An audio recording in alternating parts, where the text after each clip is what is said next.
Hi there, Justin from Brickright here. Thanks for everybody for subscribing to the channel. Really appreciate it. We're moving along quite nicely. And also on the previous video, which we will get to at some point, we mentioned about the efflorescence on the wall up the top there.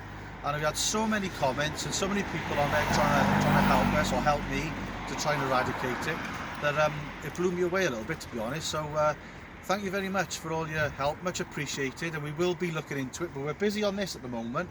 So if we just show them this by here, look what we got going on. So we've got a curved wall, a radius wall going on with brick lights, and there's lights going on the other side, over this side over here, look, over there. And we got these posts in here for the pillars. There's electric gates going in here, so they've been screwed to the foundation, so they're strengthened. That's all going to be filled. So it's not so much about showing you how to lay bricks today, it's about showing you how we set this wall out. So if you follow me, we'll start here.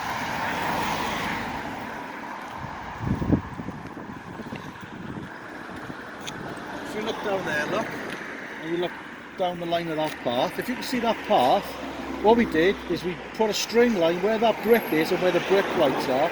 We put a string line down there, and we transferred that string line up to here, up to this point where I'm stood. And then what we did off that string line is we measured off the string line. I can't remember what the measurements was. We measured off the string line down the bottom of the pillar there, out, say hypothetically it's 1.3 meters, and then we measured 1.3 meters off to there. So this wall now becomes parallel to the path. So the other thing we got to contend with setting this out is we got a flower bed going to the right hand side of the path, which is around about 1.6 square meters.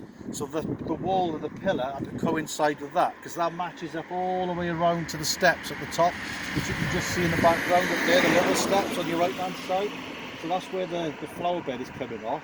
So once we got that parallel, what we did is we put a square on it, a right angle on it, another line coming this way to make it a right angle, and then what we did is we've done this line. So we bisected this angle by putting a line on there and a line on there, and where the two lines meet, that's bisecting that angle, or that bisecting that straight line. So we've got a bit of 16mm rebar, and we've concreted that into the ground at the set place. And what this trammel does then is it gives us our radius. So we put these kind of like a profiler almost, a bit of batten coming down this way into the support, and a bit of batten coming that way, and it's plumb this side, and it's plumb this side as well. So what this does now, look, if you just have a little close up of this, then what this does, the point marks the point of where we've got to go. So that's got to be level. So we've done it in such a point that stays there. You could put elastic band underneath that if you wanted to, but we've drilled that in such a point where we've got to knock it slightly to raise our level. So that's level. So when you come to this brick, look, that point matches up with that, and the same for every single brick as we go along, there, and there, and that goes all the way around to here, to a point where we get square. But not only can we measure or get in line to the radius, the front, what I did is I measured a brick back as well. So we've got the back of the radius, and the same principle as the front. So this line, this cross now marks the back of the radius on the edge of the perts here. So by the time we go up to the top, because that's plumb, the radius will be absolutely perfect. So if you show them down here now, look, come and stand over here, and just show them what that radius is like, so they've got a good idea of what we're talking about. Now if you put that in freehand, or you just made it look good to eye, you're never ever going to get it as good as what that trammel is, because that trammel is giving you the perfect radius line, isn't it? So it's doing that, and it's coming around perfectly, like a perfect circumference then on your radius. So we've got that going on. We've got a pillar going on up there, which is we're building into it, and this pillar going on to here. So that's that. So any questions on that, let me know, because you know, it's a really good setup that we got going on here. Just makes it look right, makes it look a little bit different from setting it out freehand. And we've got 3 plumbing points then. So we've got a plumbing point here just to check it, and then we've got a plumbing point here and then we got a plumbing point there, so 3 plumbing points, and then we got a plumbing point here. So what we're doing is we've built that corner up now on our side. We're going to build a corner up right here now on the straight work, and we're going to run this in on the line, incorporating these Brickrights. And then when we get to the radius, we'll build it a course at a time on the radius and use this little trammel to be able to aid us in putting the radius in right. So we will show you some bricklaying. We'll show you a little bit of bricklaying now. So we'll build it.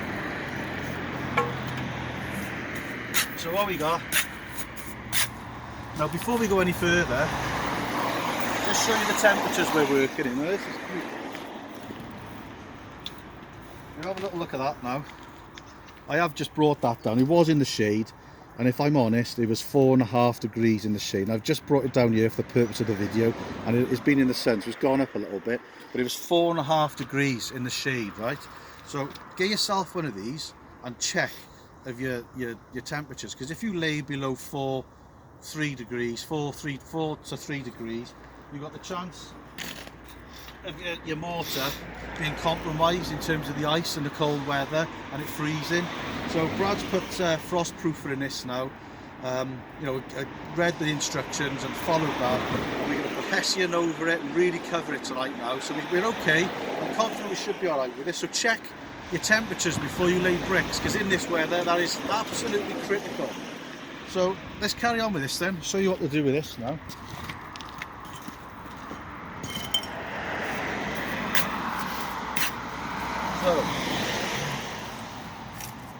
So we've gauged that side there.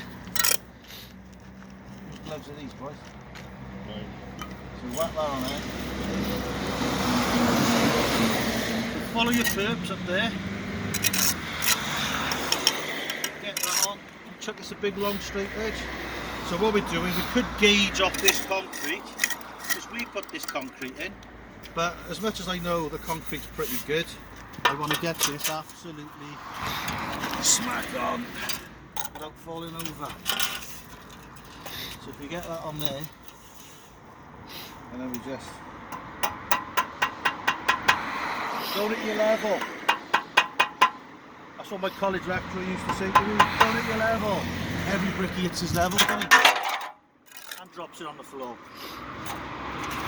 So we now know that that is level to that down there. No questions asked, because it's level. So we're just racking up a little corner on there.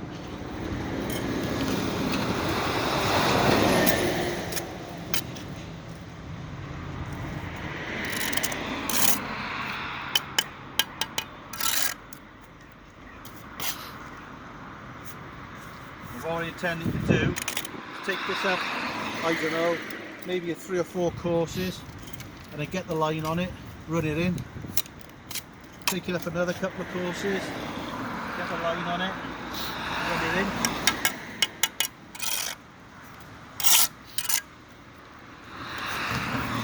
Get your level on here again now.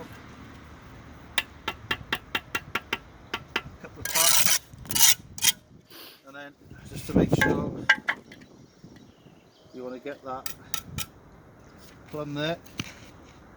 You want to get it plumb that side, and you want to line it in. So that's the first course.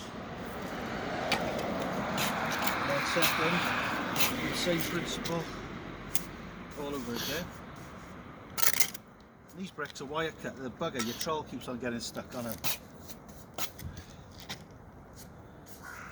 That's my excuse anyway, innit, Brad?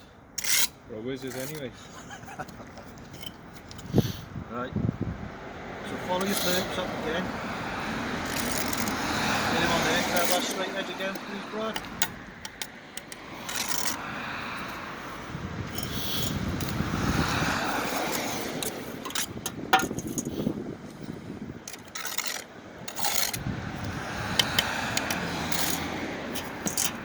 There we go. Same principle again. Put your level on there. So yeah, that's level. You can have him now, Brad. Whoop. Level.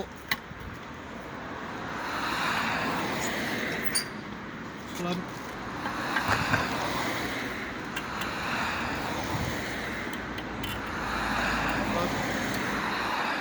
Right, leave a line it going down there to make sure they all touch down there. And then last one again now, just for us to get the line on it and get going. Same thing again.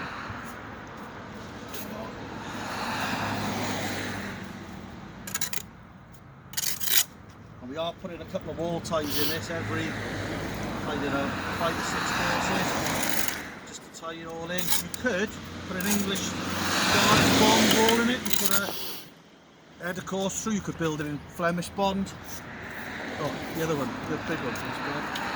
You could build it in Flemish garden wall, or sorry, English garden wall bond or Flemish bond to get the headers going through if you want this through. So, same thing.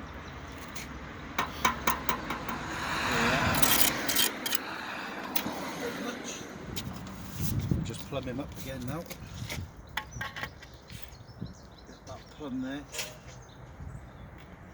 Right, so that's plumb. Right, now get the line on you now. We'll set a line up there, We'll build this lighting system the Sparky's put there for us this morning, and we'll carry on. But when we'll keep in touch with us now, because what we'll do when we get to this radius work now and possibly out tomorrow, we'll get back on the next video and we'll show you some more of how we lay this radius around. So if you come back with me, just give them the full scope of what we're trying to build. And sorry for the noise of the road.